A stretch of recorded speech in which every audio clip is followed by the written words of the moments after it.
Time for the rating episode. Welcome to the Mind Over Motor podcast. You got Nick and you got Al tonight. John is Hello. We're going to take this opportunity early on here to run through the rating system that we're going to be using for reviewing cars. It's something fresh that we've come up with in the last year or so, and it's kind of a different take, we think, on rating vehicles. So we're calling it the Mind Over Motor Fun and Function Score, and it does what it says it does. It measures the function of a car and how fun it is. Based on weighted factoring. So if you don't mind, Nick, I'm going to go into how the weighted portion of this works. Yeah, go for it. You came up with that. This came to me one night on the phone when we had to figure out how to improve the rating system a little bit to make it more equitable between fun and function. But I still wanted to be able to swing the pendulum a little bit because, let's face it, you might buy a car for its functionality and not for the fun factor, but vice versa too. Just because you go and pick up a new car doesn't mean you bought it strictly to take your children to school. But it also doesn't mean you bought it strictly to rip up a back road behind your house. You could have bought it for both, but you got to weigh that. I mean, we all know that when we buy a car, we're going to weigh it in our brain. So why not put pen to paper and figure this out? So after a couple of whiskeys and an errant envelope I found on my kitchen table, I started writing a few things down, and then my brain suddenly, clicked. And what we ended up with was this. We have 3 categories apiece for fun and for function. Those numbers get added up, and then those numbers become part of a weighted system. So 60% of the rating in a car that is more weighted towards fun things, the fun score gets the 60, the function gets the remaining 40%. The categories are flipped if you bought that car specifically for its functionality. Well, if the car is intended towards functionality. Yeah, if it's weighted not if somebody bought it. People can buy things for whatever reason they want, but for however we feel it's going to be utilized. In general, you have Volkswagen Golf, function biased, Volkswagen GTI, fun biased. Things like that. The intent of the vehicle is how we frame this. Think of it like if you're buying a Ram 1500 as well. If you went out and got yourself a used 2009 Ram RT, fun. If you went out and bought yourself a 2009 Ram Laramie, I would put that under function. RHO TRX, fun. Normal model Rams, even an RT, dude. That's back when the RT was all they had. That's not fun. That's not focused enough to count, in my opinion. And again, that's part of what we're talking about. We're hashing it out here a little bit. Yeah, we have a lot of. If you went out and got yourself a Wrangler 392, that's going to weigh towards fun. Yeah, that's absolutely a fun one. If you went out and bought yourself a Wrangler Sport and all you're doing is taking it to Giants games, shout out to my Uncle Rich, function. Well, and even a Rubicon or something, even something that does have some fun to it. If the main purpose of the vehicle isn't fun, it's going to be function skewed, right? It'll be 60 function, 40 fun. The fun stuff still counts as 40%. Oh, of course it does. Yeah. Now, look, this whole thing, this whole score really does cater to people that are looking for their vehicle to be more than just functional. If you're someone who doesn't care about cars, you're probably not going to watch our stuff anyway. Our stuff is made to cater more towards people that are either enthusiasts or are at least looking to get a little bit more than just transportation out of their vehicles. It's great. I'm going to go through the breakdowns. So on the function side, go ahead. On the function side, we've got 3 categories. We've got function, basically function of intended purpose. All of this entire score, every aspect of it skews towards what the car is and how good it is for what it's supposed to be. So we're not really comparing a GT3 to a Ford Raptor, right? It's not a 1-to-1. We're looking at the Raptor as a fun truck and the GT3 is a sports car. So the way to kind of realize this is to compare it. Is it like, if a Raptor and a GT3 both get a 5 in a certain place, it doesn't necessarily There's a mean if you reason. compared them directly that they would get the same. They would be like, oh, the steering in the Raptors is as good as a GT3. That's not No. what we're saying. There's It's subjectivity to it. yeah, it's that the truck that if it gets a high score in the dynamic side, right? We'll go into this. It's that for a truck, for a performance truck, it drives really well. What you Yes. can compare is the final scores. So if you're somebody that has a GT3 and you notice the GT3, say this is random, but if you notice the GT3 gets a 94 on our scale and you're like, I need a truck. I wonder what kind of truck I could get that would be as functional and as fun as my GT3 is for a sports car. That's what our scale If a is for. Raptor gets a 92, you know that for what it is, the Raptor is going to be as functional and as fun as your GT3. That's how it's comparable. Exactly. But we're not here's the saying thing. that a Raptor drives as well dynamically as a GT. That's not what this No, is. not even a little bit. Yeah. Unless we forget, if the GT3's functionality has to play a factor, it's going to play a factor. Oh, The yeah, Ram, absolutely. it's going to But have it's to. playing a let's say, factor. It's playing a factor for a sports car. yeah, based on the Right? standards of what the vehicle is. Yeah, Functionality of a sports car, whereas the functionality of a pickup truck. Let's say you got a pickup truck that's fun to drive. If it's like the Lincoln freaking Blackwood and you can't use the bed, we're going to say that's something. going to hit the practicality. That's going to hit the We're going function. to say something, Yeah. and the score will be affected accordingly. Yeah. So It's the that number, simple. and that brings us. So that's the function side of it, right? That's the Yes. function in total, and then you have. So the first category in function is the performance of intended function, Yes. right? That's does this vehicle do what this vehicle's supposed to do for what it is? The second one is quality. And quality, the points here are kind of, is this vehicle up to the quality standards for the type of vehicle at the level that it is?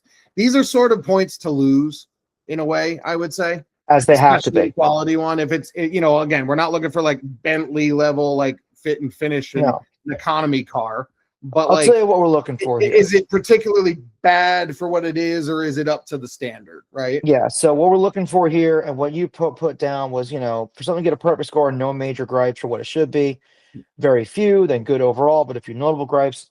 Some of the gripes we're looking for here in quality are the following. For example, if you go over a bump and it's brand new and it squeaks, and it's got bad squeaks, we're going to notice.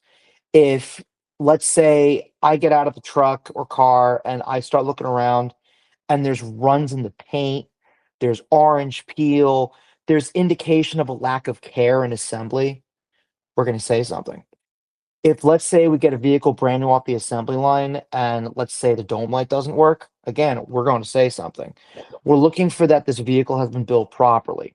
So if it's a pickup truck, for example, is the bed liner warping? Now, granted, I'm giving some pretty extreme examples here, but here's the thing. It wasn't too long ago when I used to read car magazines where this kind of stuff was noticeable. I mean, look, we've had companies where the bigger organizations have said stuff about quality and it's become a problem. This stuff hasn't gone away. As much as some Not at all. manufacturers might like to say, oh, no, we fixed everything. Listen, guys, I'm an engineer. I know a quality problem when I see one.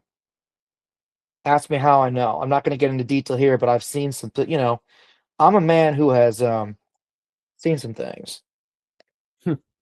All right, and then the last part of the function score is value, and that's value for money you have to spend. So, I mean, look, we're not only reviewing new cars, we're reviewing used cars, classics, things like that too.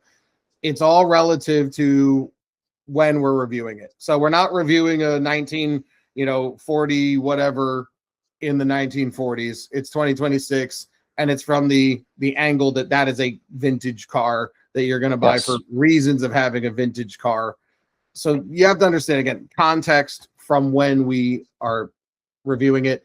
And also, but that has to do with the money you pay. So the value is the one, I would say, on the function side that has a very real thing impact that pegs the 5, right? If it's going to get a full score, for me, this has to mean it's either going to appreciate in value, and it's shown to, it's either going to hold its value or it's going to depreciate very slowly, like a Toyota Tacoma or something like that tends to. Yeah. Where if you buy it new and you get a note on it or whatever, it's gonna, you're basically gonna be able to sell it for like 90% of the MSRP. You'll get most of your money back. You'll get Yeah. like exactly. If it's holding value at an abnormal level, then it can get a 5. Yeah. Or holding value entirely, or if it's going to make money and there's evidence for that, then it can get a 5. Anything less than that, it can't get a 5.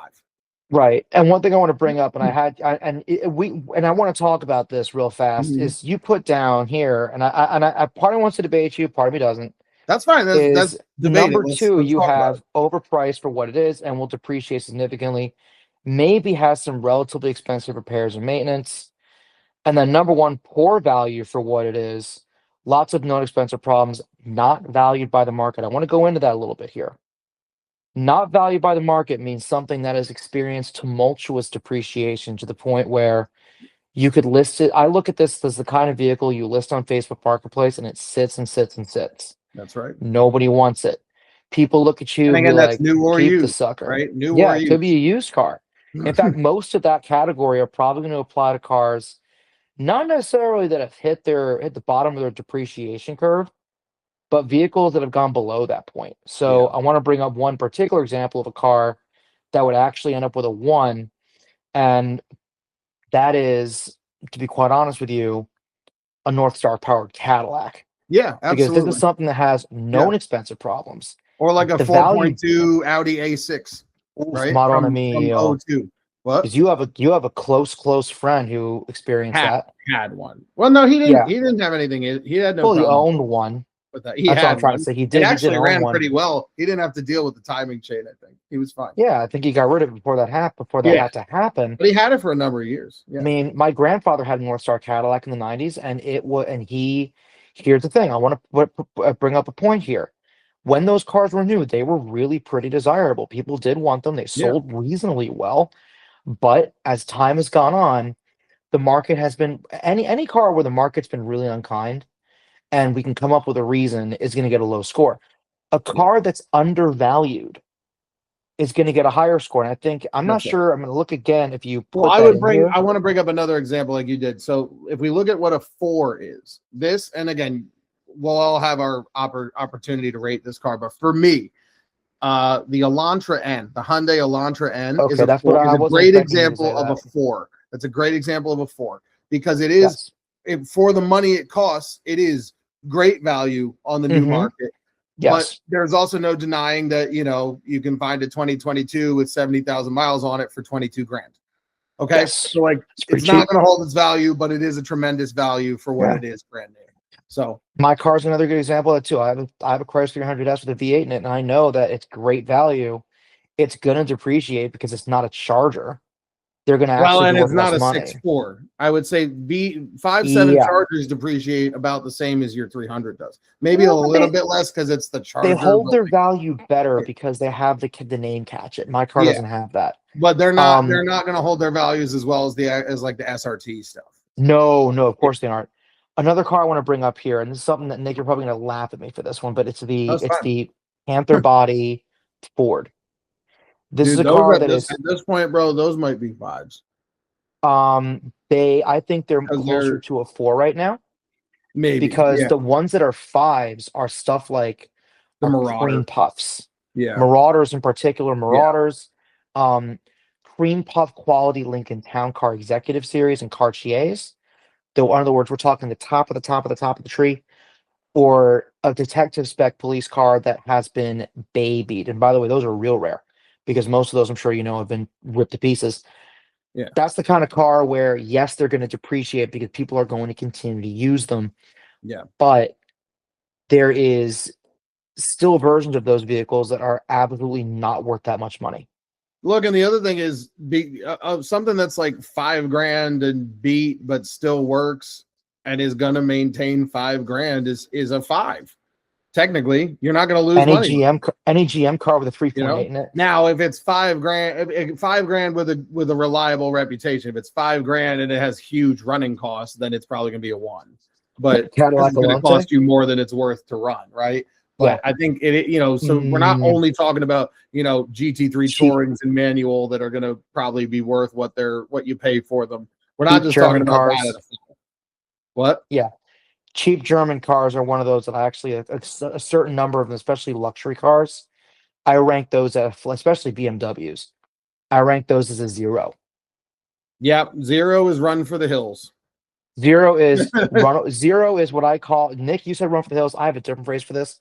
I call it runaway screaming, to the point where you should have one foot in your car. For Just me leave. to leave. rate something as a 0 on this, it would have to pretty be severe. something. It would honestly have to be something that wasn't even worth the money. Like that wasn't cool, right? Because if you take I don't know, like an old 535i or something with a lot of miles, like that's at least like an E60 or something, right? Like that's at least a cool car, and it's going to cost you more than it's worth to maintain, but it's pretty fun and pretty cool. I'd have to at least give that a 1. But like if it's something just like if it's like I don't even know what I would put, like something super expensive that isn't even that cool, that costs a lot to run, it's like, dude, just leave it in the junkyard, man. Just I could think of a car. What? I could say a Mercedes ML320, the first gen. Great idea. That is here's the thing. Gen. It's crazy because I watched a Top Gear episode a long time ago that featured Jeff Goldblum as the star in a reasonable price car.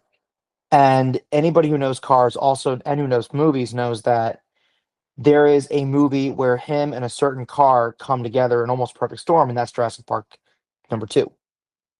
Where the M-Class was actually just launching, and Mercedes wanted to use it as the vehicle in which to launch their new SUV. So they gave Jeff Goldblum a free one. He still owns it today. At least when they filmed that episode of Top Gear, it was probably like 12, 13 years ago. Goldblum said he still owns it. And here's the thing. Great. I mean, it was a free car. I mean, you can't get any better than that. They were nice. They were nice cars. They were nice when they were new. I mean, how the famous TV show The Sopranos features one getting carjacked, I think in season 2. Yeah. The episode when they all go to Italy. This poor sap is driving a brand new one of those, and it gets stolen in the middle of the city. Back in the day, they were very desirable when they were brand new. Yeah. I remember going out to Florida to see my grandparents. They were everywhere. Now you don't see them. Yeah. Because everybody knew after a few years, expensive to maintain. It wasn't just that they weren't that reliable. Yeah, they had a lot of really expensive problems, which forced their value straight down into the tank. Excuse me, it's my cell phone. So basically I think that's good for the examples on the function side. So the other thing to mention here is that on the functional side of our rating system, the scores are absolute. A 0 is a 0%, and a 5 is a 100%. Yes. That is not the case for the fun side. Now let's move to the fun. It's a little bit more it's a little bit more to it than that. Yes. Moving to the fun side, we're going to talk about the ratings of the scores. Basically, we give no credit for bad, mediocre, or just bleh, right? We give no credit. I actually wanted to give no credit to a for C bad. plus. A C plus or a D or an F is all the same grade to us. It's a 0, a score of 0. If it's average or worse, it's a 0. Ladies and gentlemen, even register a score, it has to do something that's above average. It has to move the needle. Yeah. Let me put it to you this way. There was an old phrase when I went to college, and I think, Nick, you know this phrase too, because we both went to this very school right here. We did. That's how we met. What is that phrase? What is D for, bro? I don't know. I don't remember. D when we were kids, D is for degree. That is fair. Not here, it ain't. Not here. No. In fact, it really, to me, you know what D means? You're going to have to bleep me out on this, but I'm sorry. D means dick. We don't have to bleep that here. But, all right. So basically, you could look at it like this: F, D, C, C plus is a 0. Yeah. A 1 is like a B minus. A 2 is like a B. A 3 is like a B plus. A 4 is like an A, and a 5 is like an A plus. Yeah, that's what you can basically think about it. These 3 items under the fun score all represent one of the three relevant senses, human senses, that a car stimulates reasonably, right? So smell and taste, we're not licking headrests. Smell comes in the extra points section if it matters, but it's not consistent enough to It matter. can matter sometimes, but let's be honest here, 99 times out of 100 it doesn't. Well, that Maserati you got in that Maserati, you smelled leather. I'm giving it a point for that. I did smell leather, Surprise. but it was very faint, and maybe it's because I drove it on a colder day than you. That could be. It was much colder. Either way, basically, the 3 points are the appearance, your sight, the sound, your hearing, and the driving engagement, really your sense of touch. Now, we're not just talking about how do the materials in the inside feel. No, we're talking about the tangible involvement in the driving experience, your sense of connection that the car gives you to the road, things like that, how good it drives, how fast it is, all so of the, we are all talking of the about driving steering feel. We are talking is what we're talking about in driver engagement. That's the driving, that's the dynamic driving experience. Right. In that case, we are talking about steering. So touch steering in regards feel, also steering feel, shifter engagement, feel, all that stuff. It all plays in. If it's got paddles, how do the paddles feel? Yeah, exactly. If it doesn't have paddles, but it has a manumatic function, how does that work? How does that feel? And honestly, it's not just how the shifter action feels. It's, does the car shift when you tell it to shift, or is there a notable delay? I would be taking up points like that's the a whole computer thing, but it definitely makes sense as well. I want to add one more thing to this, and I think you may. I don't know if you're going to agree with me here, but I really want to add this in. And this applies a little bit more in a certain sense to, I want to say, performance-oriented cars versus stuff that's more functional based. But again, this is the fun category. Yeah. The seats. This is a huge one, especially for someone like me who's not very large. If you drive a car fast, if it's a quick car, and it could be anything, it could be a muscle car, it could be a roadster, it could be a freaking Raptor, it could be a T-Rex. Does it hold you? Or are you holding on to it? I actually would disagree with that. I think that's more of a function question. The fun side, I agree with you, it matters. To me, I would take off points for that, but I would take off points for that probably under the function somewhere else, purpose, or maybe under quality. Interesting. The driving, it's more like, how is the driving, how does the car drive? Does it connect? Do you feel connected with the road? Or is it involving? Or do you feel isolated? Yeah, this is the driving engagement, right? The sense of driving engagement. So let's start with appearance. So with these, I think there are some markers, right? Again, all of these scores are subjective to a degree, but I think there are some with some very clear markers that says it can't get, a certain score unless it does this. Right. Starting with appearance, if you're getting a 5 in appearance, and again, this is agnostic of what kind of car it is. If you drive down the street and people don't notice you and you're not getting comments, people aren't being like, hey, nice car, it's not a 5 if that doesn't happen. Straight up. It's got to stand out. What I mean? I don't care how much you like how it looks. If you're driving around in a 5, you will know you're driving around in a 5 because other people will tell you. You will see people turning their heads. Stop traffic. People will come up to you. Yeah, people will literally comment on the car, right? Like it will be very apparent. And I would say the same if you're getting attention at gas stations, then yes. Yeah, exactly. Like I would say the same about a 4 to a lesser degree. Like, you'll get the occasional comment, you'll get the occasional conversation, you'll see people turn their heads, but it's not like a showstopper necessarily. Like, if you ever driven an exotic car like a Lambo or something through like a town, you know what I'm talking about with a 5. If you've driven like, a more if kind of car, like an M3 or something like that, 3 or 4. That's probably like a 4 where you would get, those comments, but you're not going to get like normal people. You'll get like other enthusiasts commenting and stuff like that. Now, a 3 is interesting. 3 is a car that I'll just say an example. I put a base 911 Carrera as a 3. I put a base Corvette as a 3, right? That to me is a car that does stand out as something interesting, but people aren't necessarily going to take normal time traffic, out of their day. Yeah. Like you Yeah, might someone you who make it the occasional person that's like nice Porsche bro. You know what I mean? But like that doesn't necessarily make it a 4, but it's like really occasional, right? yeah, it has to be where it's maybe you get someone who really know. Let's say you have a Porsche with my way of looking at this. Let's say you have a base 911, but it has like good color specs on it, Yeah. good stripes. That's a Well, so 3 here's the rub though, Al.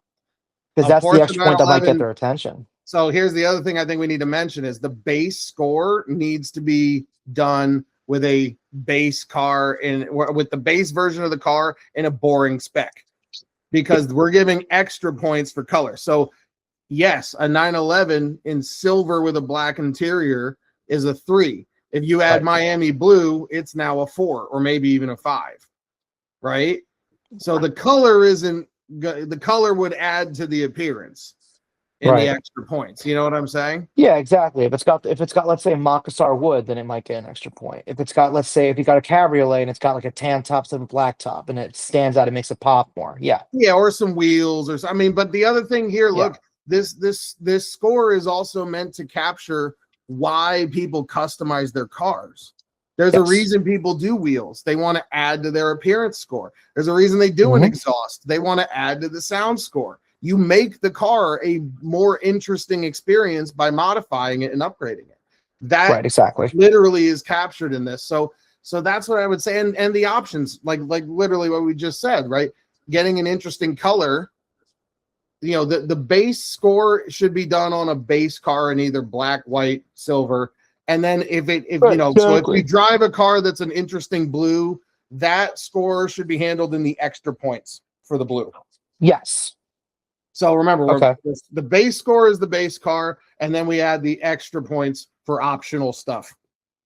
But Yeah, so let's yeah, move so down to a number yeah. to a score 2. 2, you Okay. said So you have oh yeah, so 2 is enhanced, 2. yeah, 2 appearance. We're not doing sound yet. Right, yeah. Enhanced, otherwise normal looking vehicle. You said GTI, GTI, WRX, WRX, regular with nicer wheels, bigger brakes, maybe a stripe extra intake. So it stands out in regular traffic. it It might stands be a out as hotter something version, but not it's normal. still based on something that's pedestrian. Yeah, that's right. But it's got extra toys in it. Maybe it's a perfect example of this to me would not necessarily be a Miata, but a Miata Mazda Speed. I would put the Miata because it's a dedicated sports car. Miata's a 3 Okay, that's fair. So then because maybe let's it's not say pedestrian. You know what I mean? maybe my car might be a 2 at most Your car, because I have the alloy package. It's got yeah, better with the rims alloy on pack, it. yeah, your car is probably a 2 because it walks softer. Yeah, I would say that's probably about Yeah, right. because it's not a Your car is- Charger. If it Well, was an and SRT there's spec, not then it many would things be on a your car 3. that identify it as a Hemi. You know what I mean? How They about none? yeah, they really don't. I mean, if you didn't have the brass monkey stuff, it Here's the would funny probably thing. be a 1. You're gonna laugh. You're gonna hate me for this. It's first of all, it's not Brass Monkey, it's the Alloy package because Brass Monkey was the year before. So I I gotta correct you. see. Second, the Alloy package and the Brass Monkey editions were available in the V6s too. Oh, true. Because I've seen all-wheel drive V6 spec Interesting. cars with the Alloy pack. They just have the difference is the rims Well, that are would still bronze. add a It point. does add to the appearance, Yeah. but I'm sure my point is there really is nothing that tells you that my car Yeah. has So has your an car 8. might even be a 1 technically. I'd still give it a In 2 terms because of it does have an appearance. appearance package on it, and Yeah. 300s in general don't they don't look like a lot of other cars on the road compared to what they could be because they're not that common. Yeah, well, and I mean, commonality doesn't necessarily matter that much. But again, like, look, we're gonna be giving these our own scores. And we're gonna fight We're over not this, so necessarily going to agree on everything, but no. we're having a basic understanding of what we're doing here, right? I mean, if I So- agree with you on everything, I would be one boring motherfucker. Okay, agree to disagree. But yeah, so think for Hey, a if you 2, agree with for me, a you'd be 2 boring too. for a 2, think like GTI, like economy, Yeah. normal car, the hot version of a normal car with a little subtle stripe or action or something like that. Yeah. That type of a thing. Now, if it goes Uh-huh. over, I would actually put the Elantra N on even in like white or silver. It has aggressive wheels, aggressive body styling, and it's got this extra red stripe that the red one, the burgundy one, doesn't have. I'll say the red stripe to me on that car is worth 1 point here on its own. Okay. And so I would actually say a white one of those with the red stripe to me is like a 3 because it has enough enhancements going on that it brings it up there from a curb appeal standpoint. So it's not like, you know, a GTI and everything like a GTI has to be a 2. No, we're looking at, you know, the details, but, you know, if you compare like a normal Elantra is definitely a 0, right? But if there's enough done to the car to make it more special, it can go up to a 3. It's not saying everything has to be in the same lane. So it depends on what you're talking about, and you have to look at it for what it is. All right. Now moving on to sound.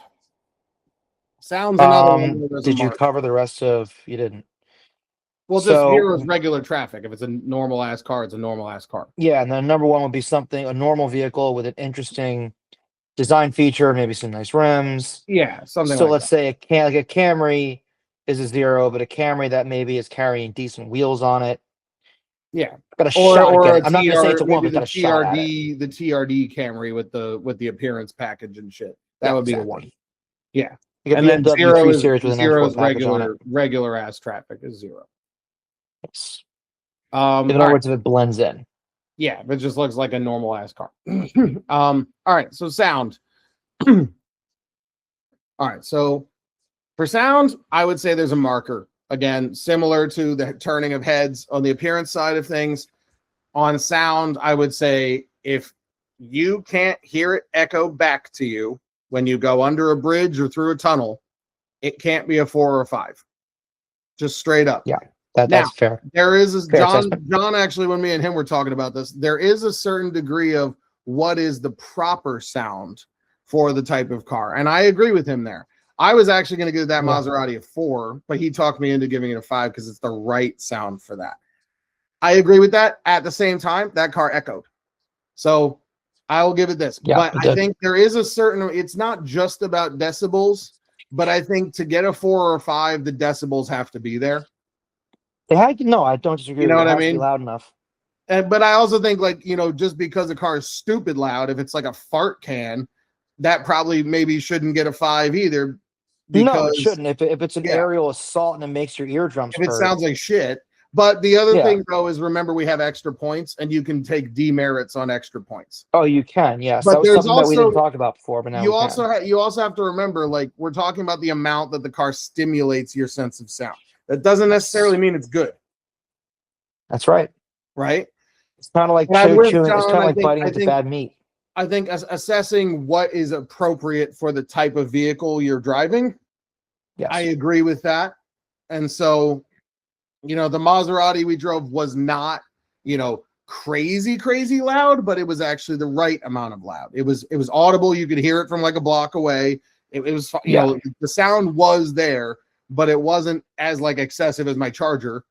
But it wasn't intrusive either. A classier car than that. You know what I mean? So for what it is, I moved it back to a 5 from a 4. Your car classy, really? No, I never said my car was my car. I'm kidding with you.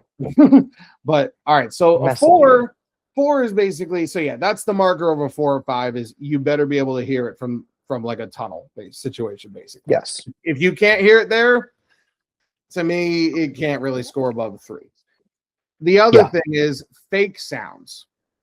To me, the maximum. No, we should define what that really means. The maximum a fake sound can get is probably a 2, maybe. I don't know. There's an argument for a 3, but definitely no more than a 3. I would say in most cases the max. I am inclined to agree with you. Basically, what you're saying is if a vehicle is too quiet to the point where it has to pipe its exhaust noise. If it's a gas car, exhaust noise back to the speakers. Or if it's an EV with a fake noise, if it's making noises then it's got to get taken into doesn't account. Actually make. I won't take off points if they're piping in real sounds that you can hear from the outside. Right. That's okay. If the sound is all real and they enhance it, as long as it's real, that's fine. If the car's making sounds through the speakers that the car doesn't actually make, there's a limit to how many points I'm ever going to give that. In other words, bulge in the pants, can't back it up. Yeah, exactly. Like, no, I have no problem with piping in real sounds. I have my a God. big problem with fake sounds. Well, a problem. I'm only going to give so much credit for fake sounds, and I think that stops at like a 2. Right. You know what I'm saying? I do.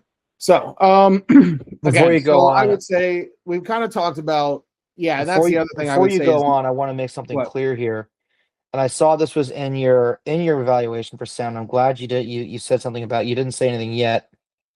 Sound systems are not part of this. Right. That's part of functionality.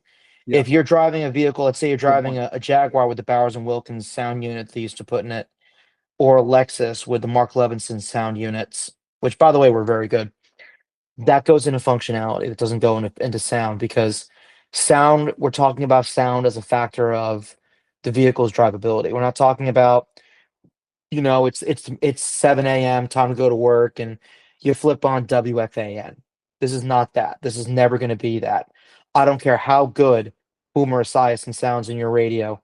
Doesn't count, guys. Yeah. So I would also say that, going back to kind of what we said, is to even get a 4, it can't be making fake sounds. Yeah, It can't can fake it. can pipe in real sounds. It cannot make fake sounds. You can't be hearing different sounds that don't exist coming out of the speakers. Let's see. So for a 3, to me, a 3 is like basically like probably like a non-valve 911. Like if you've heard like a sports car, like a typical stock sports car, not counting these valved exhausts now because some of them are really loud, but I would say like if you've heard like a stock like 996 or something, or 997, or like a stock Z or something like that, 350Z, 370Z, but with the stock exhaust, to me, that's a 3, right? A nice throaty sound. It's audible, but it's not quite gonna echo if you go through a tunnel too much. Like maybe just a little bit, but the wind sound and the tire sound, you're just gonna get a little bit. It's not gonna be the main event when you go through a tunnel. But it's gonna be, you could rev it. It's got a little purr to it. It's there. Like I would probably put my Miata as like a 3, and that has the stock system on it. It again, you can hear a little buzz when you go through a tunnel. It's all right. It has a nice purr, but it's not the main event. You know what I mean? So I would say that's probably a 3.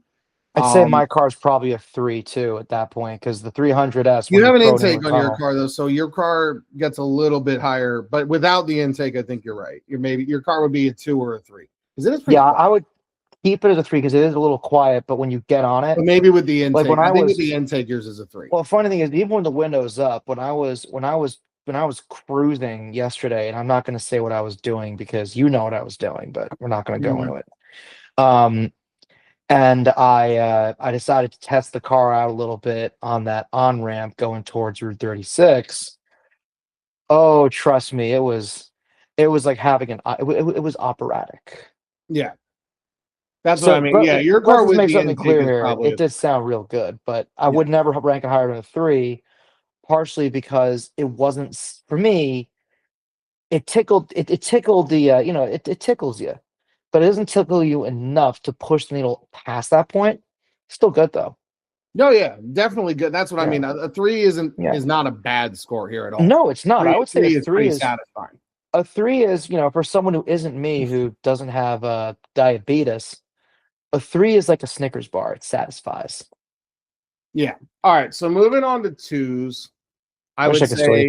Oh, I guess the other thing for a 3 is like, I would say maybe like the newer Golf R with the valved exhaust, with the Akrapovic on it. I guess that's probably a 3. A stock GTI is probably a 2. Right. The non-M BMWs with the valve exhaust, those are a 2. I would put you start getting into like the M stuff, like the M340 or the M2 and stuff. Those might even get up. Those get up to 4s or maybe even 5s in some cases, stock at this point, because they're really, really loud. But I would say like a 330i with the valved exhaust on that. You can see the little valve work, and that's like a 2. It's got a little purr, but it's not bad. Yeah, so that's a 2. A 1 is like a little bit of aggressive sound. when accelerating. Augmented sound's gonna be here like the Lobo when you got on in the Lobo. That was a fake sound, but they gave it a little effort to be more than just a blah engine sound. Or an EV That's with like a fake noise that Yeah. might sound interesting. Yeah, that's Now, if it's an EV that is total silence, and it's here's the thing, That's a zero. it's gonna get nothing. And by the way, and I said this, so I'm gonna have to revise my Cadillac evaluation whenever we do that one. If we reevaluate it for MOM, because we already did the review for the other channel. I will say this, I may have to revise it. We'll cross that bridge when we trip over it. Well, that probably gets a 1 because it did have a little sound to it when you got on It did. in sport did. mode, not in comfort. Not in regular. Yeah. Yeah. So okay, so that does it for sound. I think let's talk about driving engagement. Now, this one is probably the most subjective of the sensory ones, just because you're kind of gauging, what again for what the car is. So we're not comparing GT3 to a Raptor or. So now I remember where I wanted to fight you on this one. Okay.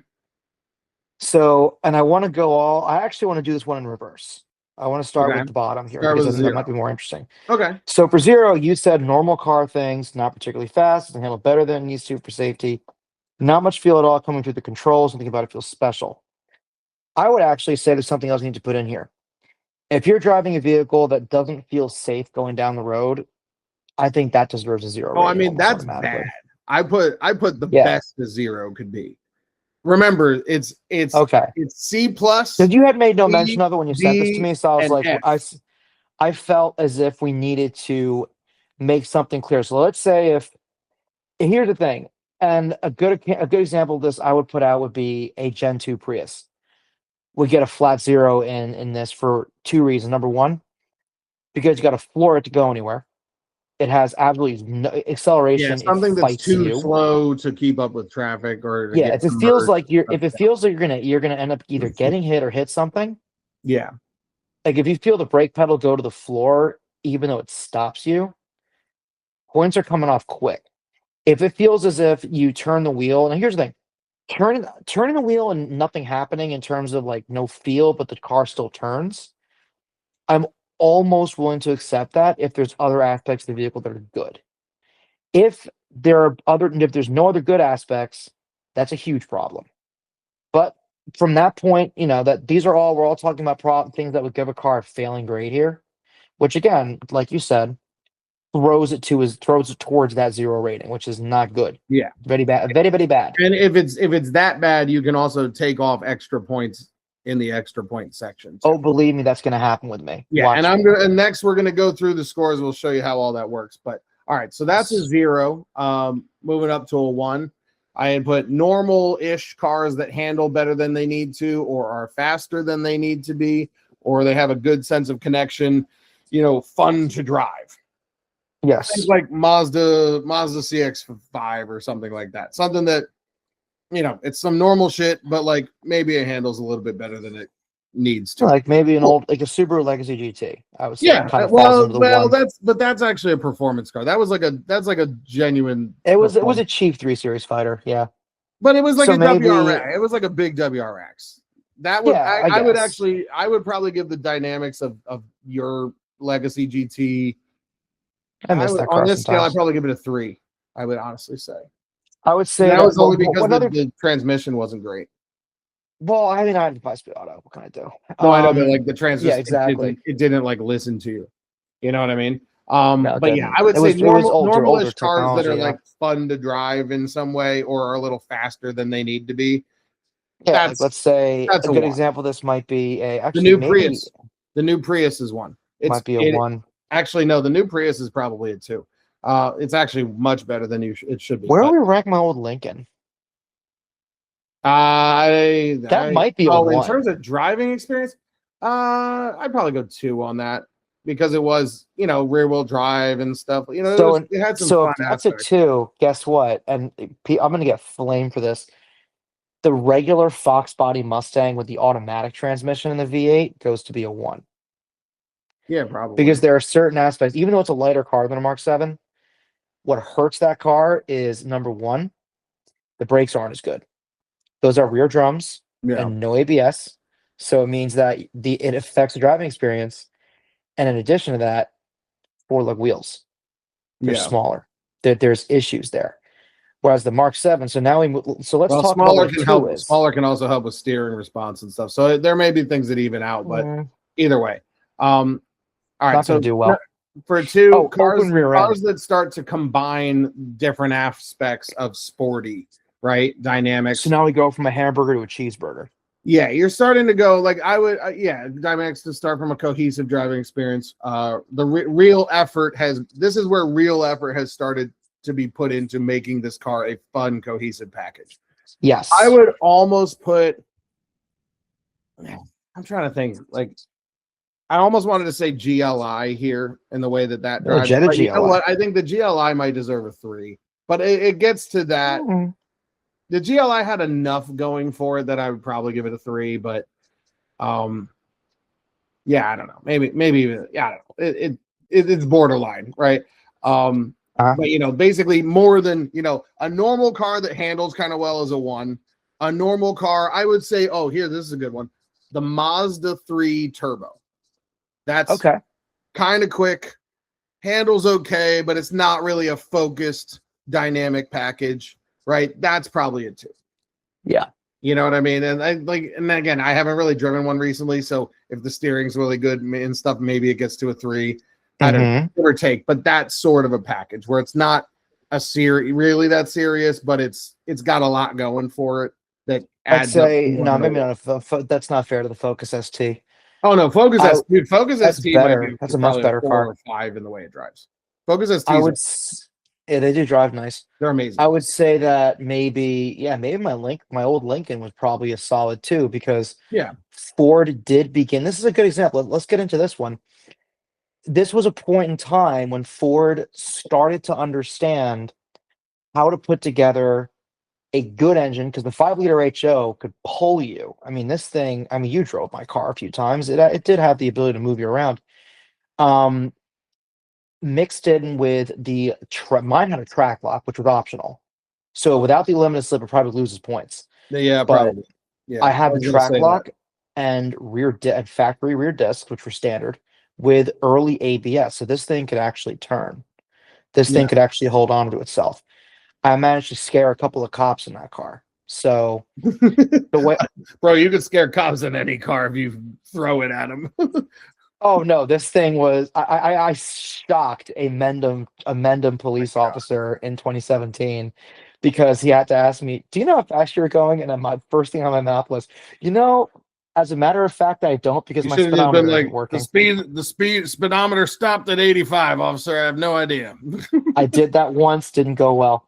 Instead, I said to him, "Speedo's broken." That's funny. Which technically it kind of was because I was having alternator. That car had constant electrical problems, but that's neither here nor there. Yeah, this car what doesn't allow it to go to a 3 to me was that there was one glaring flaw, which was the steering feel. Because this was an old school American coupe, it had the steering feel of, an old American car. Well, the truth about your car is it wasn't focused on good driving dynamics. It's more a big luxury boat that happens to drive well in certain ways. And that's what kind of fades when you start to get to a 3, is it's not a normal package that does well or better than expected. What that car was, it was start to have a car that is purposeful in its dynamic competency. Yes. Right? This is where fun driver engagement is clearly a priority in this vehicle. And there may be not some just things a surprise. that lack, like you might have a car like that handles really well, but it has no steering feel. It might be sharp. Which the Lincoln had a problem. You can't tell what's going on, but it is sport focus. It's a more focused, sporty. So here is the point in which we get into. Let's say I'm going to throw it out there. And I think which car I'm going to bring up next. Mm-hmm. The 3 is where we start to get into, let's say, Miata. Where Miatas are at 4 or a 5 too. That's a much more focused package. I would say when you're talking about a 3, you're talking about like probably a GLI. I would say something like So it's still a regular vehicle that's got where the sauce is clearly in play. Yes, something like that. Something like a GLI Like a 530, or like an probably E39 like a 540i. Mazda Speed 6 is another one I would put in this category. Interesting choice. I would say another good example of 3 would be Camaro SS. Something that Starting to get there. no, I'm that talking about is an older one. maybe like a Talking about a Gen 4. That would be a 93 to 02. maybe. Yeah, that might work. I was gonna say if Yeah. you're talking about a Gen 6, dude, the Gen 6, that's No, probably not the Gen 5 or Gen 6, because that's when Gen they score 6s are higher, probably because a that's when 5. they Those things really are put it all dialed. together. Yeah, They're dialed in really well. those are dialed. Maybe I'll be honest with you, Lincoln Mark 8, because that's when they really started throwing it all together. I haven't 'Cause driven that a was Mark 8 actually to know, but yeah, I'm trying to no, think I what haven't else driven would one get either. like a But just thinking 3. about how people reacted to them when they were new, the fact that it was a big leap forward for the product. They went to an independent rear suspension, way better vented brakes. Ford went from saying, well, it's a personal luxury car that happened to drive well, to saying, no, we are aiming high here, and they actually managed to hit most of their targets. Yeah. So at that point, now the 3 starts Yeah, to that play. might. And I mean, would that, say, that might get to a yeah, 3 for what it is. it can reach it. And by the way, I Yeah, want to put that something type out of here car. right now. Tires are going to play a factor into this. Like if you're driving a Oh car yeah. that's under tired, it's Well, we Al, may that not goes say back that's to the why it lost mods. That points. goes back to the mods thing. I mean, dude, you can make a Nissan Leaf handle well if you put some, Pilot Good rubber on it. Super Sports on it or something like that. You Yeah. know what I mean? Yeah, that's true. All right. So And moving up you to could totally moving up hobble to a car too. 4. Moving up to a 4. I would.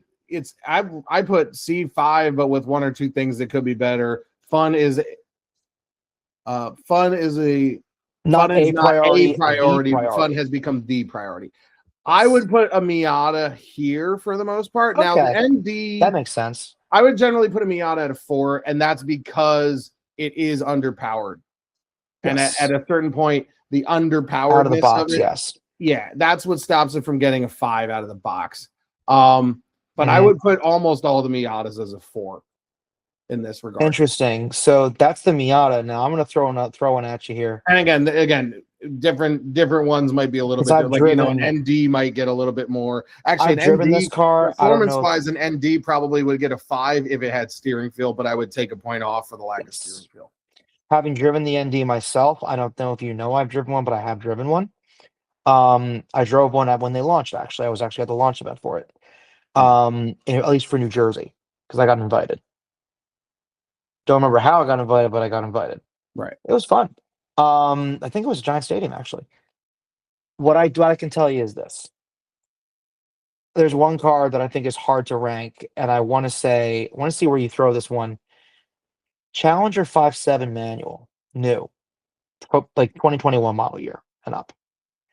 Because that was the first 5.7. I'd probably stick put that I at ever like drove. That's at least a 5.7 3 manual to me. To me, I would probably. This one had the Super Track Pack too. Because it's a manual, I would probably put it at a 4.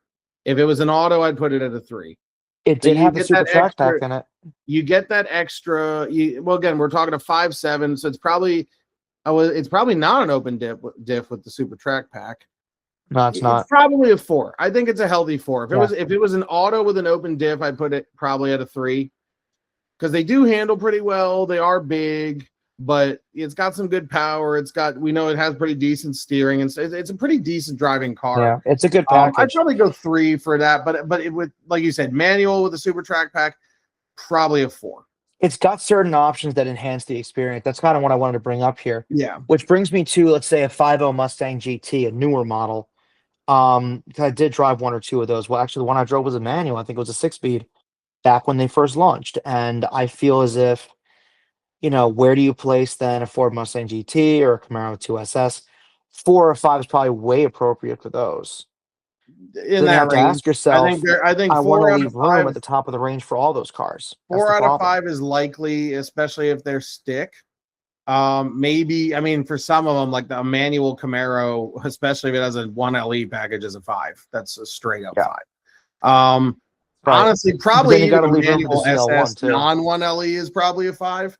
I think you get the extra, you do get some extra love for a manual because it's so engaging to drive. And again, we're measuring the It's way more tactile fun. engagement and the tactile feel of a car. So yeah, you do get extra points for being stick. Now, I will say, if we end up driving a manual of a certain product and that manual feels notchy, if it doesn't do its job, If it's bad in any way. yeah, Like, and if, I would if put it's a one poor if it's a example of poor this is example of one, Golf points R. come off. Mark 7 Golf R's. It's not the manual, it's not the gear shift itself, it's the clutch.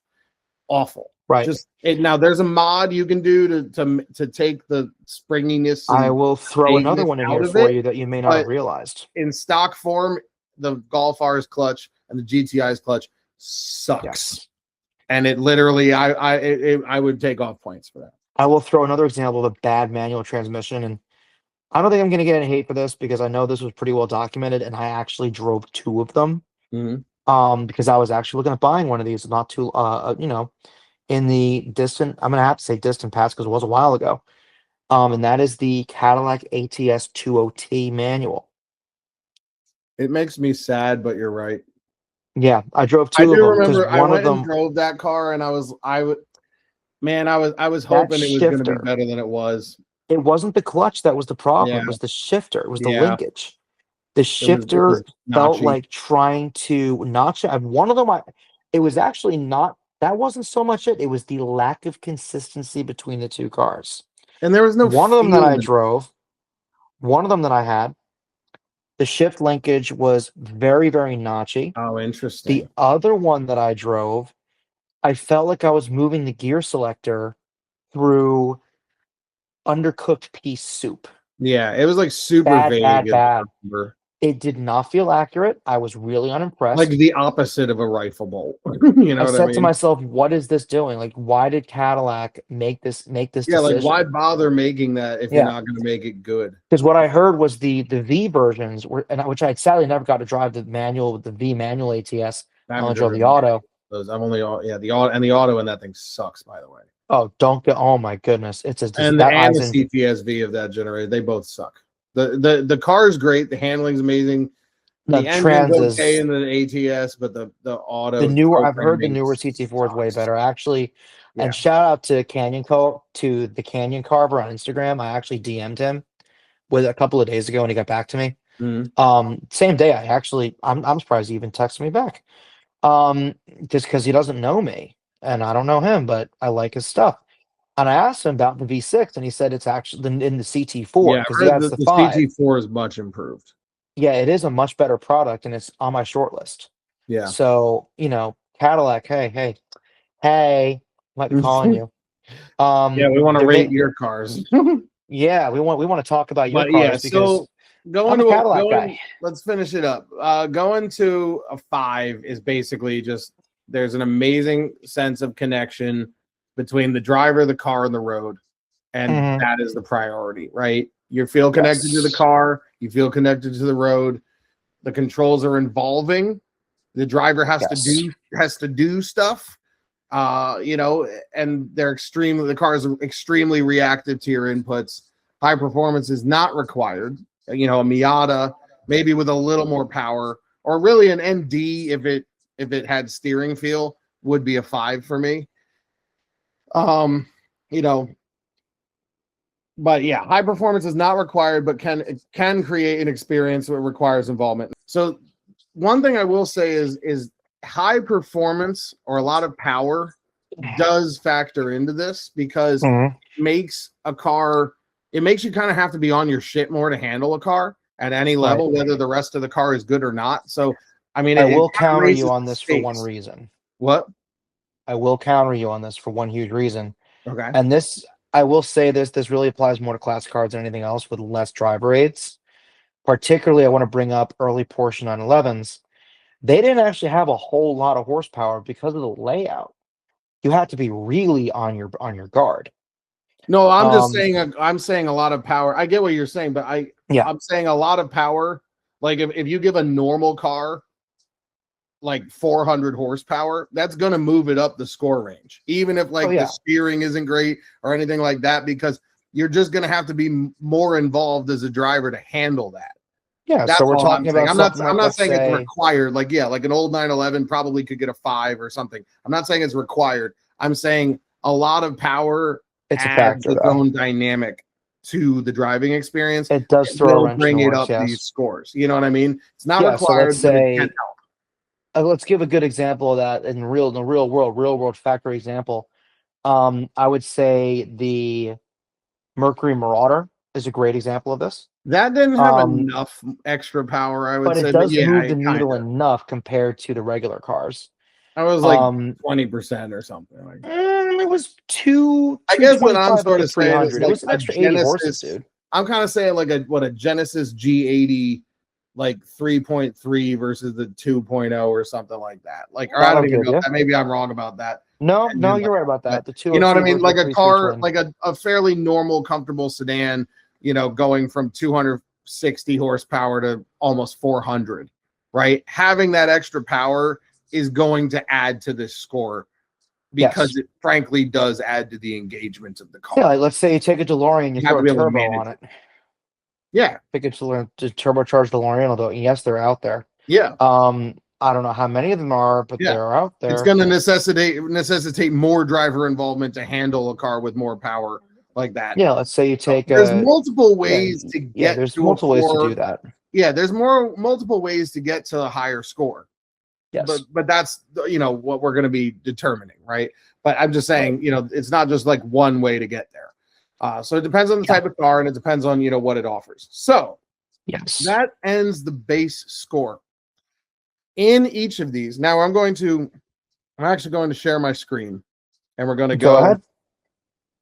We're going to try this out. We haven't Because done. I know what you're doing. Sure. You're going to share the other sheet. Yes.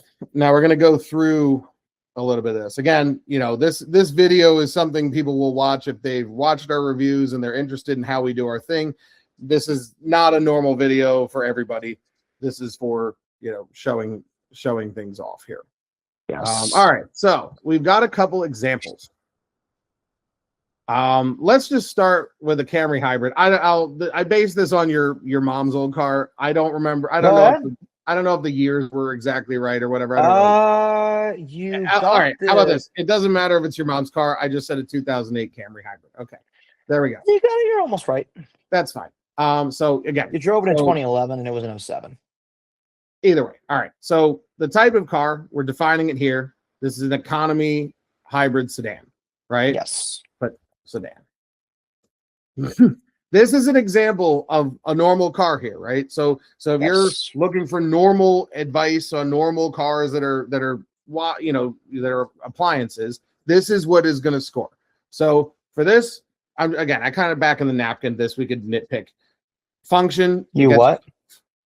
I kind of back of the napkin this just for this example. Function's going to get a 5. Quality is going to get a 5 because it's all made well for what it is. Value for money, going to get a 5. It's a Toyota Camry hybrid. You get what you pay for. Even at the time, it got a 5, and it would still probably get one today. Yeah, exactly. So and I can tell extra you, extra not to points interrupt you, Nick, but function, when it was new, it was definitely a 5 for sure. Yeah, for sure. So extra points in function. Maybe there are some. I didn't give it any here. This is an example. Doesn't need any. So it's going to get what you're going to have here is it's going to have a 15 out of a total possible 15 base points here. But the extra, again, these are where the extras would factor in. If I, added something for the quality of the seat or something like that, right? In this case, we're not going to go over 100%. So in this case, I would just put a note here. Good seats, but we're not going to go over 100%. Which you immediately misspelled. Oh, God seats. There we go. Whoops. But say I had dinged it on quality but it had good seats, that would knock it back up to a 15. Yeah. Which my sheet is off on. So let's fix that. Hey, look, he got it right. So basically, you see how that works. Like, we knock it on quality, but it has good seats. So that where did you knock it on quality exactly? Just curious.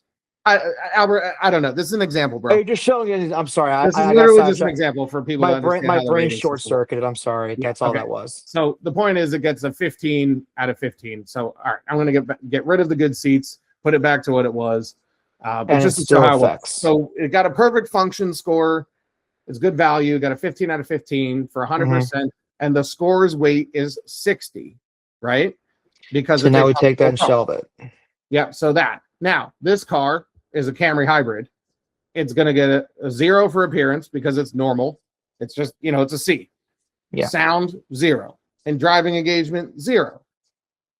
And now, maybe if your mom's, it's like normal fast. Like, yeah, I would just say 0. Yeah, it was normal. I remember this car extremely well. You don't need to remind me. So, but I will say this about this particular car. I know that when you drove it, I remember this very well. We had just put better tires on it because so your car, shop had convinced my mother to put good tires on it. So, well, and actually, like your car was a little bit faster, but the point is, it's normal at a normal level with all of this. It didn't move the needle much in terms of enjoyment. But then again, it wasn't the point of the car. Yeah, this is to show. So it's gonna get a 0 in the fun score.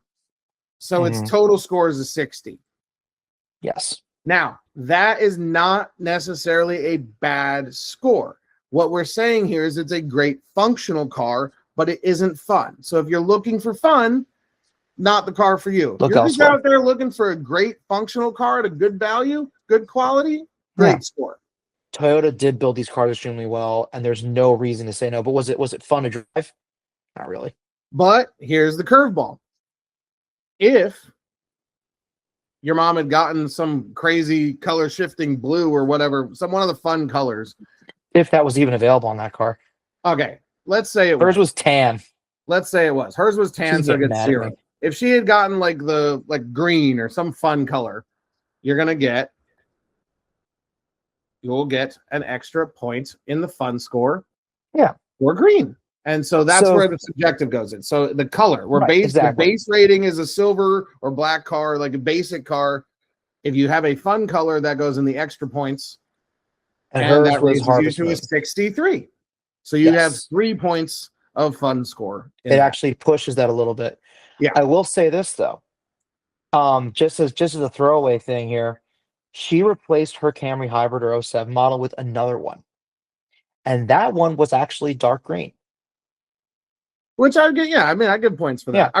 I would honestly, I'm going to give color points. Gold. Anything that isn't like beige, silver, black, or white, I'm going to give an extra point to. I'd almost fight you on the beige because I actually liked that color. It depends on the car. Like really the Miata that you were talking about, the sand, I would give points for that. For sure. Yeah, it's a nice color. But like, if it's like a beige sedan and it's boring as fuck, no. So what do you do? So here's a curveball. What do you do if somebody has, because I actually know this guy and hopefully he's going to watch this. His name's Mike. Really, really good guy. He has a Chrysler 300C SRT8, but it started life as a Walter Creek Chrysler Collector Series, so it was gold from the factory, and it's the only gold SRT8 in the world, because what he did was did a full-on powertrain swap. So when you look at it, you're like, it's an SRT8, but it's a factory gold car. I mean, what do you do with that color? Gold is one of those colors that can kind of go either way depending on context. Yeah, that's true. For me, the real boring ones are black, white, and silver. Now, that's not to say they're all boring, because if you have a white car with a red interior, that's interesting, or a black car with a red interior or something, that's interesting, or silver, or black with yellow. Yeah, like the point is you can make it, or if there's a livery or something like a GT3 RS and it's got, it's white with a red livery, like that's interesting. But if you're just buying silver over gray interior, you're boring, and you're not going to get points for that. If you're buying black on black, you're not going to get points for that. You know what I mean? Like there's certain things, like things have gotten too damn boring in the car industry, and we're not giving points for that crap. So we're moving on. Let's go. Now we both drove this. The Cadillac Escalade IQ. Yes. We both drove this last year. This is a luxury SUV EV. All right. So I have it at function 5, quality 5. It's a big SUV. It's a limo. Tons of space in the back. Awesome. Tank that thing. Yeah, I mean it's awesome. It gets a 5 in function, 5 in quality. Value for money, I dinged it because, oh man, these big EVs are, especially the ones that are in the 6 figures, dude. Like, they don't hold their value. They don't hold value. They don't hold their value even a little bit. Yeah. So I mean, look, that's me being kind at a 2. Yeah. I think as a vehicle brand new, you get what you pay for, but you're Mhm. not you're losing your money on that. If you finance or pay cash for that truck, Well, you can also write it off man. too. So a lot of people are You writing. can, which does Yeah, help, which is which is probably good. why it deserves an extra point back if you're going to give it a bonus Yeah, point. actually, to be fair, Yeah. we could Because maybe give my it. ratings for this Uh, truck were identical. And one thing, and I want to make this clear, but when Nick rates a car versus when I rate a car, I bake my bonus point in, and I don't say you should probably it. stop doing that. But Yeah, yeah, what I do is I'll say I gave it a bonus point. I'll say right then and there. I won't save it for I won't save it for the end. I'll right. just say it's right there. So my point, that extra point for write offable. Again, Yeah, that or doesn't just apply to say, everybody, right? There's if you're a yeah, business owner, it applies to you. If you're a yeah, doctor, if it you're doesn't. registering a commercial. So that brings it up to a 13 out of 15, 86% of the total 60 points, 52 points total. Now, Mm-hmm. again, we put it at 60 for the function because it's not a like Escalade V, right? Yeah. Now, going to the fun score. Appearance, we gave it a 3. That car is extremely imposing. It looks Does awesome. look good. And like literally just the size of the thing, I think turns heads, gets noticed. It doesn't necessarily turn heads, but it gets noticed. The hood is at my shoulder. It's a huge car. It has the Yeah, presence kind yeah, of like a Cullinan, I would say. It's like very it does imposing. feel that way. Yes, Yeah, this is the kind of thing that if it's filling up your rearview mirror on the New Jersey Turnpike, you're moving over. you're gonna GTFO right there. Yeah, this is Um, the kind of thing that if it wouldn't look out of place in front of the way I see when I see imposing, what goes through my brain is if one of these is parked outside of a sports bar during football season, someone in that bar owes the guy in the backseat money, and you there don't you want to get involved. go. Exactly. So 3 for appearance. Not It saying I haven't earns it. seen that. It earns it. For the Yeah, it does. It's sound, earned it. for the sound in sport mode, when you got on it, it had a little extra growl. So I gave it the 1 It point did. for that. They put a little effort into it. They tried. But again, it's an EV. It's also not really supposed to be a loud car. So, No, it's but the not. simple fact is it doesn't really stimulate your hearing that much. So it gets a 1 for the little bit of effort they put into it, and that's fine. Driving engagement, I actually gave it a higher score than I would have thought. But again, we're in context of a big electric SUV limo, right? Yes. So for that type of a vehicle, I mean, this thing's 750 horsepower. It actually scoots a lot. And again, remember we were saying It about does. power can add to the score? It does here.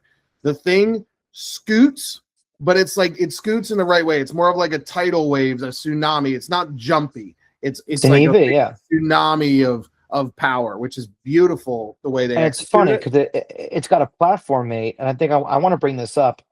It's got Hummer. this particular vehicle, yeah, the Hummer EV Yeah. is its stablemate in terms of what GM builds, Yeah. and the Hummer EV does not accelerate like that. It's actually way more It abrupt. almost does a wheelie. It like Yeah, because leans we drove back. it in Florida a couple years ago, and Yeah. I actually managed to scare myself driving it. But It's pretty fun. the funny thing is, I've been seeing the Hummer EVs and the Cadillac Escalade IQs more and more often in the last 7 months. And what pops out at me is that the Cadillac, and I know we already went through styling, is way more imposing.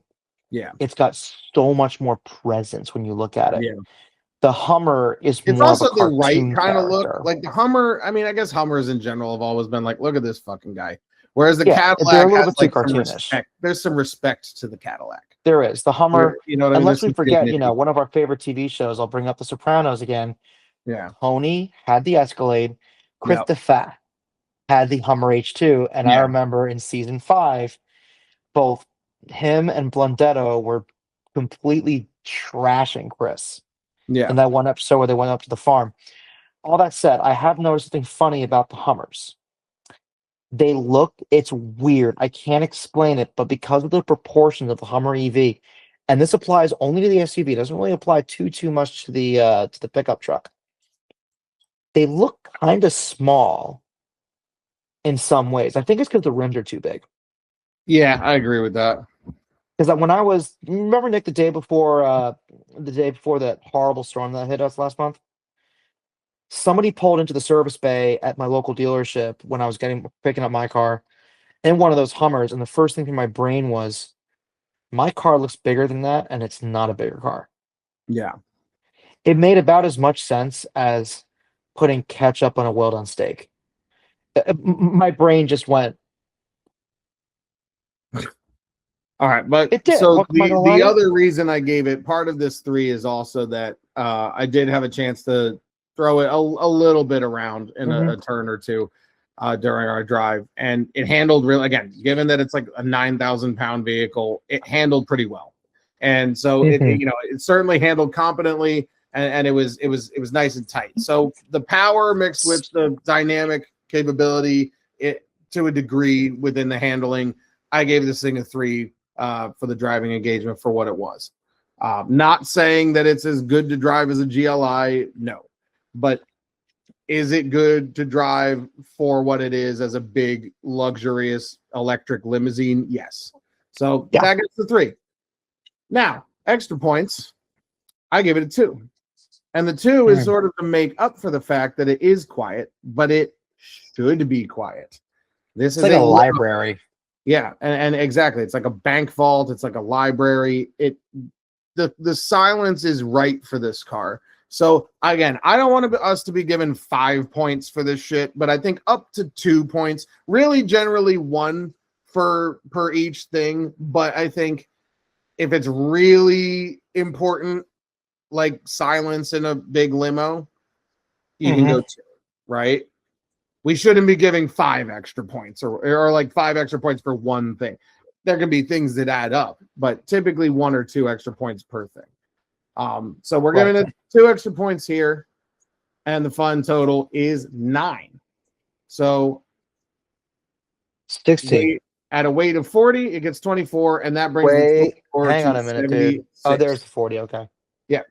That brings the total score to 76 for the Escalade IQ. 76 out of 100. Not a bad score. Yeah, exactly. So we're getting on there. So last one, we'll do the BMW M5 and Touring. Only you drove this. I mean, here's at this point. Yeah, because the other 2 cars you and I both drove. Granted, actually, I have a little more experience with the Camry. Well, yeah, I don't want to. I have it all set up already. Otherwise, I'd bring the Mira in. But all right, I'll just do this quick. We don't need to spend a huge amount of time. So this is a performance-minded vehicle. It is a performance wagon, right? This is a super wagon, basically. Yes, this is the soccer mom special that has more. Now this is the G99 M5 Touring that just came out. Been around for what, like 10 months on the market? Yeah, maybe basically. Less. We drove it before it went on sale, actually. Oh, so less, way less. Yeah. You drove it in May, right? For function, I gave it a 5. Quality, gave it a 5. This thing is solid as hell. It's really built well. It's awesome. And again, as a wagon, like something that you could cross the continent in, and with practicality, just oh my god, as a fast wagon, it's epic. A GT car, fantastic. Value for money, I gave it a 4. Again, you can't give it a 5 because it's not going to hold value or that well, or appreciate. But man, do you get what you pay for? I think the one we drove, I think, was like around 130 grand or so, maybe a little bit less, maybe a little bit more. Okay. But man, just all the things you get over 700 horsepower. It's a hybrid. My boss at work is actually, he's dailying one of these right now. And he told me that he's been able to consistently get over 400 miles per tank in a 700 horsepower. That's 5,500-pound wagon. Yeah. It's a sick car. I'm giving it a 4 because, frankly, it earns it. You get what you pay for. It's a lot of money. You get all the car that you pay for. And like you said to me fairly recently, this thing is heavy enough that you could actually write it off on your taxes. Actually, you're right about that. Because you and I were chatting about this with another car that we will not reveal on this podcast, but you were disappointed. We already talked about it a bunch of times, but yeah. Well, we didn't talk about it on the podcast directly. We'll save that for the review. Save that for the review. But yeah, we're gonna save this for the review because I didn't think of it. You did, And I thought to myself, well, that's a BS thing. But now I realize you got a point. And In this I wish market, I could. it's a valid point. I wish I could have brought it up to my section leader in the band that I play in, because I'm pretty sure, I can't be too certain 'cause I haven't asked him directly, but I'm pretty sure he's got a Porsche. That's fine. And yeah, but here's the thing: he makes crazy good money. He's Does a he want an M5? I mean, you gotta really want an You M5. do. I don't know. I haven't asked him. Like, you're not a casual buyer if Yeah. you're just driving an M5. Well, problem is, You by gotta the time want you show, performance. but problem is, I just haven't asked him, and I'm not going to talk about why I haven't asked him, but I just haven't asked him yet. Yeah. So look, guys, we're not going to be bringing up right off Abel in like GT3 RSs and stuff, like sports cars. No, but in the big SUVs, big sedans, it's a very relevant piece to that market. So I think where Stupid question. Was the Hellcat ever at that point? I don't think it was. I don't. The Durango is. Okay, but that's not a Charger. No, yeah, I don't think the Charger. I don't. Not too many cars. What about the Wrangler SR 392? That I don't know. Maybe. I'm gonna check. I'm gonna check. You go ahead and check. All right, so that write-offable thing brings it back to a perfect score of 15 out of 15. Now that's weighted at 40% because it's an M5, is a performance model, so the weight goes to the fun score. But we got a 40 out of 40 so the on swing the move. So I'm going to point out right here, right now, because we talked about it. This is the point, because we're on a performance car here, where the pendulum goes this way. Yeah. Now, if this was a 540, this would be a 60, and the fun score would be a 40. But it's an M5. It's going to be towards fun. What? Isn't this the only wagon 5 Series that BMW even offers in the US right now? Yeah, that's correct. That's really, really funny. Yeah, that's great. They finally figured out that the pedestrian one doesn't sell great. So they're like, let's just give the people what they want. Yeah. All right. So screaming about this how long? Appearance-wise, I give the M5 Touring a 3. It's not. It looks really good. I love the way it looks. In the right color, I would give it an extra point. So the one we drove was like gray over orange, and the orange will come into play in a little bit. I found the answer that we were looking for regarding the Wrangler 392 and the gross vehicle weight rating. Does it qualify? Yes, it does, by 400 pounds. All right, that's a top tip, guys. If you're looking for a tax write-off, go get a Wrangler 392. So yeah, that seems like a dangerous plan. So this M5 Touring, just kind of like in a silver spec. We had the exterior was pretty boring, so I gave it a 3. If you get one of the fun colors, there will be some extra points. What? I thought you had a green one. No, it wasn't green. It was it was silver. Gray. It was silver. It might even have been matte or whatever, but I think it was silver or gray. I'll put pictures of it. Yeah, no, I've seen it on the podcast. Now, you'll see in a minute. You'll see in a minute. I am going to give it an extra point for the orange interior. So the effective appearance score is going to be a 4 because of the orange interior, but on the base level, I give the M5 Touring a 3. The sound is actually really good, and it is amplified, but it seems to be amplifying more real sounds it makes. The G90 series M5 sounds way better than the F90 series M5. It's just a way better sounding car. They fixed that. So I gave that a 3. It's not much of an echoer stock, but oh my god, I have heard one with an exhaust. This car needs an exhaust to get where it needs to get, but I would say it's a solid 3 stock. Maybe even a borderline 4, but I would go with solid 3 stock for the there you go. Driving engagement, dude, I gave this a straight 5. And the reason I gave it a straight 5, the biggest thing for me was this is the first modern BMW M car I've driven that is fun at really every level, every pace of like spirited driving. So many modern M cars I've driven have at like 5/10 just feel totally bored.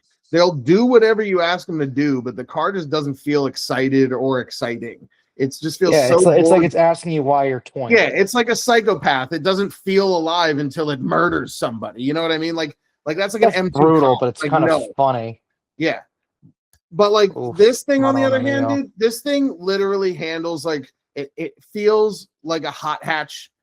It's very playful. And then as you push on and the pace goes up and you're pushing it harder and harder, it really focuses in, and it's awesome.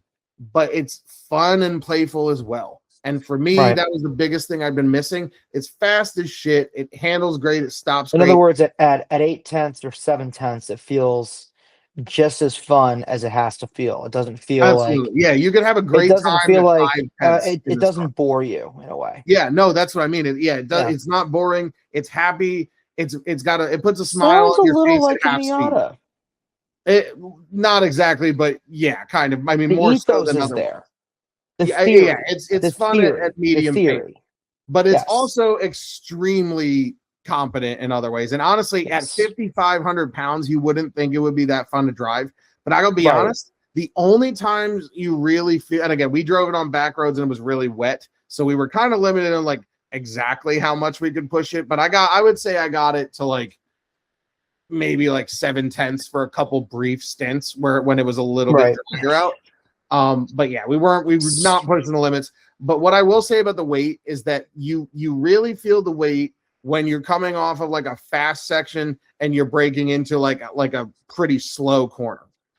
Medium corners Right. and even like switchbacks and stuff like that where you're at kind of a constant pace, you don't really feel the weight that much at all. When you're doing the big fast to slow and into a tight high G sort of situation, that transfer and that braking, you do feel the weight for sure. But other than that, it's pretty light on its feet, especially when you realize So it hides its 5,500. mass well. It hides its mass extremely well for what it is. And There that you was go. really impressive. So I had to give it a 5 out of 5 on that. And so here I give it the extra point for the orange interior. That's fun. It adds a little bit to the appearance. It's entertaining, yeah. Yeah. So we gave Really, it orange leather, that's a choice. Yeah, it was pretty cool actually. Here's the thing, I just want to make something. something clear. Orange leather is not something that a lot of manufacturers even touch. Yeah. It doesn't matter. BMW, I don't think they've ever done it, really. No, they have. They started with the previous gen cars, I think. I Okay. know you could get the F80 M3 with orange. I've seen a few of them. Okay, yeah, I think I've heard about that. But I mean, yeah, I go back to like the Z3M back in the day when you get that with the color keyed interior. well, My favorite was always that green on mint green. green. That was pretty cool. Yeah. That was a great Yeah, they didn't mess combo. with orange back then too much. Yeah. All right, so I gave it a fun total of 12 out of 15, and that I believe, yes, that counts the extra point. So looks, yeah, the looks and stuff. It's not a full score there, but it's a 12 out of 15, and that's weighted at 60. So the total score for the G99 M5 Touring that we drove was an 88 out of 100 for me, which is a strong score. It's definitely a fun car. So that kind of shows you guys how this basically works. We're gonna, again, we'll keep going over it. A lot of our reviews are going to be based on scoring these cars, and then we're going to talk about like why we did the scores and what we, putting it in context and whatnot. But basically, what you can extrapolate from this is how well a car functions for what it's supposed to do, and frankly, how much fun it is based on how much it stimulates your senses. That's what we're talking about. Speed and all of that comes into play in relative terms, but look, frankly, we drove the Citroen 2CV. That car got a really high score, and it's slow as dog shit. Yes. So it doesn't have to be fast to get an extremely high score. Yeah, and keep in mind, it's not just that. I mean, when I drove the 2CV, it's got a great score for driver engagement. Yeah. And the next morning, and I mentioned this on an episode of the Han Jazz podcast, which is floating around somewhere. The Camaro convertible that Haggerty also had with them was a red 327 2-barrel convertible, and it did not score as well. Well, you'll probably do that. Well, yeah, you'll probably do that review quick in the next few. Oh, I know. I already have it scored out, but it just we're gonna go through those. I'm just making one. I just want to make one some thing of the cars clear. we drove that we didn't get a huge amount of content on, and just do some quick scores to fill this sheet out here. But yes, and there will be some version of this shared publicly, so people can go back through the database of our scores as we've done a few more. We'll kind of do it like what put Doug it out. DeMuro does. We'll we'll make sure that this sheet is filled out as well as we can. That said, I would not expect us to throw stuff like, let's say, a Pontiac Transport minivan, unless, let's say, I get my hands on Yeah, one. it's going to be skewed towards what we actually drive. I mean, look, Yeah. we're catering to the enthusiast crowd. Mhm. We're driving things that kind of cater more to that. Not everything's going to be GT3 RSs. Yeah. Obviously, though. Yeah, Hopefully I mean, there will be some GT3 RSs. I will But, give an example of things some that of the are more interesting. mundane cars. We're going for interesting stuff. Yeah, there's going to be at least one mundane car that I'm putting on the list because I drove it and I think it deserves to go on the list because I did have it for a few days. Yeah. And that was a Jeep Gladiator pickup. I wouldn't really call that mundane. Well, I would compared car. to some of the other stuff that we've got on the list. It's Oh well, yeah, a little more boring. yeah, sure, but like it's a pretty fun vehicle. I throw it next to a Lotus Emira. It's definitely not nearly as cool. Well, but that it is depends, also though, a lot dude. more common. Like, it depends on what you're doing. If I'm at the racetrack, I'd rather have the Emira. If I'm going to the beach, I'd rather have the Gladiator. Yeah, if you can get into it. Well, that's part That's of it. a part of my score. You will need find out. You need a sidestep on it, but either way, I think that about does it. You might not. I do. Yeah, well, we know that. All right, so I think that about does it for going over the scores here. Be sure to ask us any questions in the comments. We'll be happy to answer them for you. And if we can need another video, we can do more videos. But really, you guys will start to get it as we go through and review more and more and more cars. This was just a quick look at our process here and something so that when people ask us about it, we can just send them a link and be like, here you go. This explains it. So I think hopefully we've accomplished our goal. And so check out the reviews, check out the videos. We're talking about a lot of good stuff. And we will see you in other episodes. Thank you very much for watching. Hope this makes sense. We bid you adieu. Have a good night. I'm going to bed.